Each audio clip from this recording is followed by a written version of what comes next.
Mayor Espinosa, magandang umaga po. Magandang umaga naman sa iyo, Sir Igan at Ma'am Pia. Opo, kasama ko rin po si Atom dito. Mayor, reaction lang po at natapos na itong... Sir Atom, magandang umaga din sa iyo. Okay, reaction lang po sa naging proklamasyon ninyo at hindi naging madali ang kampanya dahil nagkaroon ng pagbabanta at pagtatangka sa inyong buhay, Mayor.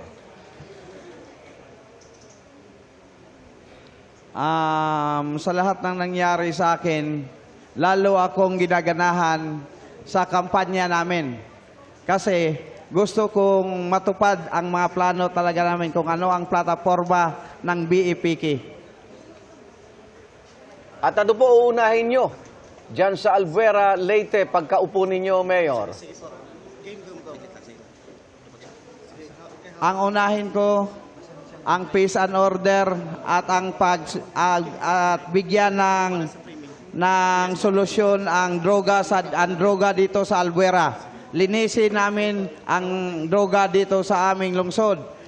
Zero tolerance sa amin ang droga. Mayor, si Pia Arcangel po ito.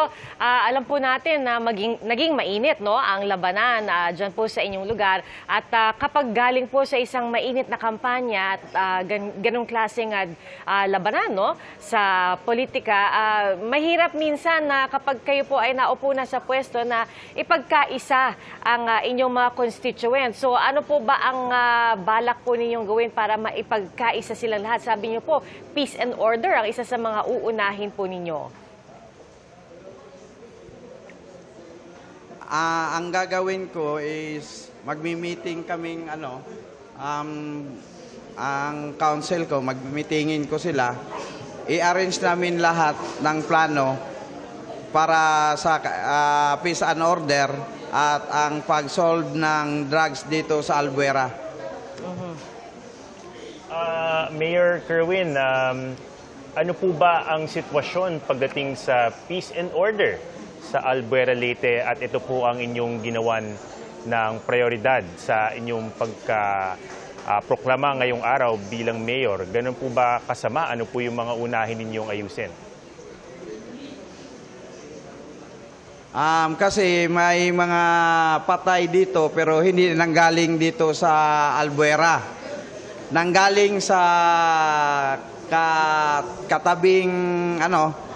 katabing syudad, dinadala nila ang mga patay, ang mga pinapatay nila dito sa Albuera. Dito nila tinatapon.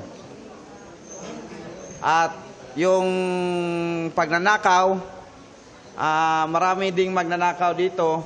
Although ang kapulisan natin ay walang hinto ng paghuli at binigyan din ng solusyon ng kapulisan natin yung pagtatapon ng mga patay dito. Ngayon ay wala nang nangyari na tinapon na patay dito sa Albuera. Kasi ang mga kapulisan natin ay 24 oras o nag-iikot dito sa lungsod ng Albuera. At nagkaroon sila ng mga checkpoint from the entrance to the exit of Albuera. Opo. Mayor, hindi kailan na nasangkot ang pamilya nyo sa illegal na operasyon ng droga at hindi simpleng akusasyon yan, drug lord pa nga. So Mayor, yung pagsugpo nyo sa droga, ano layo nito? Malinis ang pangalan ng inyong pamilya? O paano nyo uunay masugpo ito dyan sa inyong lugar? Malalaho ba ang droga sa Albuera? Hindi naman malala ang droga dito. Gusto ko lang sugpuin at para mapatunayan na hindi talaga ako naging drug lord. Naging biktima lang ako. Sa mga alam na natin. Opo. Ay, maraming salamat at congratulations po, Albuera Leyte Mayor-elect Kerwin Espinosa. Ingat po. Maraming salamat din sa iyo sa pagpaunlak, Sir Igan at si Sir Atom at Ma'am Pia. Magandang umaga sa inyong lahat.